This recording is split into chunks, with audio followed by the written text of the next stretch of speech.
basket number 5. Basket number 5 po natin. Ayan siya.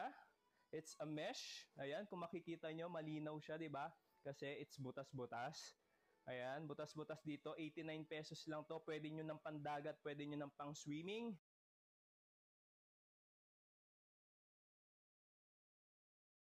Pwede ng pantulog, pwede pang araw-araw. Tapos yung likod,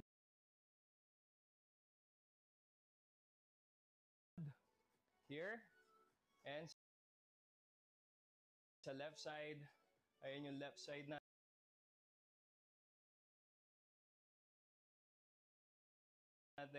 At sa harap, in 3, 2, 1, 3, 2, 1. Okay. Okay. So here we go. Ito po yung basket number 5. Basket number 5 natin for only